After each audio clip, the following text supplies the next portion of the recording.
안녕하세요. 주권선교사 왕성입니다. 오늘부터 성경 훑어보기라는 새로운 시리즈를 시작합니다. 성경의 각 권들, 즉 창세기, 출애굽기 등의 권 단위로 성경을 아주 개괄적으로 살펴보고 성경 전체의 맥락을 파악해보려는 의도입니다. 그리고 저희 방송의 주제인 소명의 관점으로 성경을 개관해보려는 목적도 있습니다. 이 시리즈가 성경 전반에 관한 지식을 얻고자 하는 사람들에게, 또 성경 전체의 메시지를 파악하고 싶은 사람들에게 도움이 되고, 성경을 통해서 하나님께서 우리에게 주시는 메시지와 소명을 발견할 수 있는 시간이 될 수 있기를 바랍니다. 오늘은 먼저 성경의 차례대로 창세기를 살펴보겠습니다. 모든 책들이 그러하듯이 성경에 제일 먼저 나오는 창세기는 아주 중요한 부분이라고 할 수 있습니다.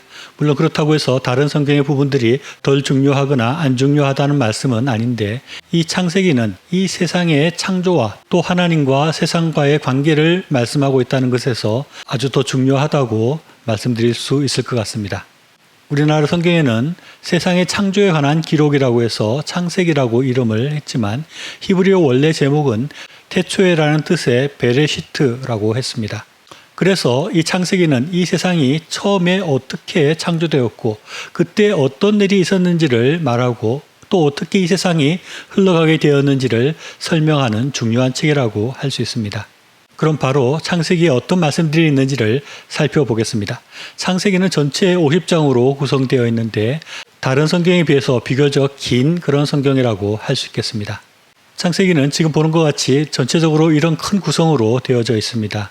창세기 말씀은 우주 만물의 창조를 말씀하는 책이기도 하지만, 동시에 인간의 타락과 범죄한 인간들을 구원하시는 하나님의 구속 역사가 시작되는 책이라고도 할 수 있습니다. 분량으로만 보면 창조에 관한 이야기로 시작하지만, 하나님께서 타락한 인간들을 어떻게 구원하는지에 관한 이야기가 주로 담겨 있다고 말씀드릴 수 있습니다. 그러면 조금 더 자세하게 살펴보겠습니다. 창세기 1장과 2장에서는 하나님께서 천지를 창조하셨다는 것을 기록하고 있습니다.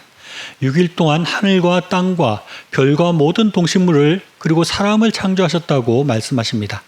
그리고 하나님께서 보시기에 좋았다라고 말씀하고 계십니다. 하나님께서 보시기에 좋았다라고 할 정도이니 이 세상이 얼마나 아름답게 창조되었겠습니까? 그런데 3장에서부터 5장까지 말씀에서는 에덴 동산에서 하와가 뱀의 유혹에 빠져서 선악과를 아담과 함께 먹음으로 인간들이 하나님께 범죄하고 타락하게 되었다는 것을 기록하고 있습니다. 그래서 사람들은 영원히 살 수 없고 죽게 되었고, 아름답게 창조된 세상은 타락의 결과로 어그러지고 그 보시기에 좋은 모습들을 잃어버리게 되었습니다. 그리고 성경은 가인과 아벨과 셋을 비롯한 아담의 계보를 기록하고 있습니다. 창세기에는 이런 계보 또는 족보의 말씀들이 곳곳에 기록되어져 있습니다. 이어지는 6장에서부터 9장까지 말씀에서는 노아 홍수에 관한 기사가 나옵니다. 사람들이 타락해서 극한의 죄악된 모습을 보일 때 하나님께서 홍수로 세상의 모든 사람들을 심판하시는 것입니다. 단 노아의 가족들만 노아 방주를 통해서 구원을 받게 됩니다. 10장과 11장에서는 하나님은 노아와 새로운 언약을 세우게 되고, 노아로부터 새로운 계보가 이어지게 됩니다. 그리고 그 후에 사람들이 바벨탑을 쌓게 되고, 하나님은 그 바벨탑을 무너뜨림으로 사람들은 세상 곳곳으로 흩어지게 됩니다. 12장부터 25장까지 믿음의 조상이라고 하는 아브라함에 관한 말씀들이 나옵니다. 하나님께서 갈대아 우르에 살던 아브라함에게 나타나셔서 내가 내게 지시할 땅으로 가라고 말씀하십니다. 그리고 내가 믿음의 조상이 되고 내 자손이 별과 같이 많게 될 것이다 라는 말씀을 하십니다. 그런데 아브라함은 100세가 될 때까지 아이를 얻지 못합니다. 사라의 종 하갈을 통해서 얻은 서자 이스마엘만 있었습니다. 그러나 결국 아브라함은 100세가 되었을 때 사라를 통해서 이삭이라는 아들을 얻게 되고, 이삭이 아브라함의 계보를 잇게 됩니다. 중간에 소돔과 고모라가 멸망하는 사건도 있고, 또 아브라함이 애굽에 들어갔을 때 아내 사라를 빼앗길 수 있는 그런 위기를 당하기도 하고 하나님께서 구해 주시기도 합니다. 또 이삭을 제물로 바치라고 하는 하나님의 시험을 아브라함이 통과하게 되는 그런 장면들도 기술하고 있습니다. 이런 일들을 통해서 아브라함의 믿음이 자라나고 믿음의 조상으로 성장하는 아브라함의 모습을 성경은 기록하고 있습니다. 26장과 27장은 이삭에 관한 말씀이 나옵니다. 이삭은 리브가와 결혼해서 에서와 야곱을 낳게 됩니다. 28장에서부터 36장까지 말씀은 야곱에 관한 이야기입니다. 야곱은 에서의 쌍둥이 동생이었으나 형에게 팥죽을 장사의 명분으로 빼앗고 또 이삭의 축복도 가로채게 됩니다. 그 일 때문에 에서의 미움을 사게 되고 에서의 보복을 피해서 먼 곳 외삼촌 라반의 집에서 20여 년간을 살게 되고 거기서 아내 라헬과 레아를 얻게 됩니다. 그리고 하나님의 은혜로 많은 가축과 재산들을 얻게 되고 12아들을 얻게 됩니다. 야곱은 하나님으로부터 이스라엘이라는 새로운 이름을 얻게 되고 결국 야곱의 12아들이 이스라엘의 12지파를 형성하게 되어 야곱이 하나님의 나라인 이스라엘의 시조가 되었다고 할 수 있습니다. 37장부터 마지막 50장까지는 요셉에 관한 말씀들이 기록되어져 있습니다. 요셉은 아버지의 편애를 받았는데 그것이 형들에게 미움이 되어 애굽으로 노예로 팔려가게 되고 요셉은 우여곡절을 겪으면서 애굽의 총리에 자리기까지 오르게 됩니다.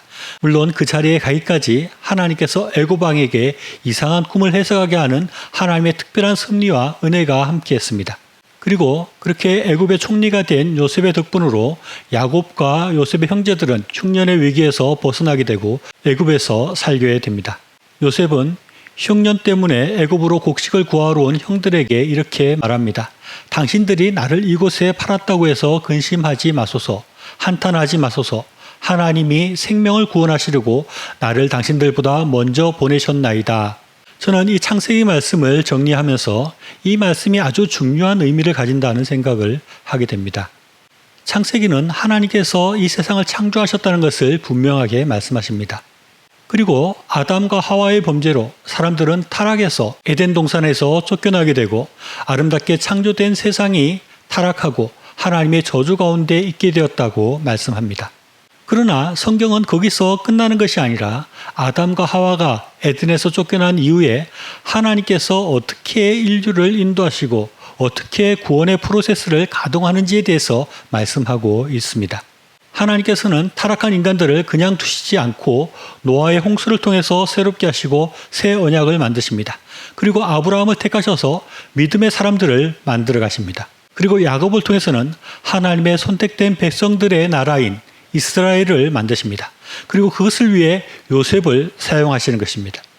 요셉이 고백하고 있듯이 하나님께서는 생명을 구원하시려고 노아와 아브라함과 야곱과 요셉 등의 역사와 기사를 만드셨다 하는 것입니다. 그래서 다른 성경들도 마찬가지입니다만은 창세기는 하나님의 창조와 인간의 타락 그리고 그 타락한 세상을 다시 구속하시는 하나님에 관한 말씀이라고 말할 수 있습니다. 저는 이런 창세기의 말씀을 보면서 하나님께서는 이 세상에 관한 아주 큰 계획을 가지고 계시다는 것을 분명하게 생각하게 됩니다. 아브라함을 택하셔서 믿음의 사람을 만들어 가시고 또 야곱을 통해서 이스라엘이라는 나라를 만들 자손들을 낳게 하시고 또 요셉을 통해서 애굽에서 큰 민족을 이룰 수 있게 하시는 것입니다. 이와 같이 우리가 지금 살아가고 있는 이 세상도 이런 하나님의 큰 계획과 섭리하에서 흘러가고 있다는 것을 우리가 생각해야 합니다. 그리고 하나님께서 이루어 가시는 구속의 역사가 지금도 진행되고 있고 우리 각자도 하나님의 그 구속의 역사에서 중요한 역할을 맡고 있다는 것을 생각해야 하는 것입니다.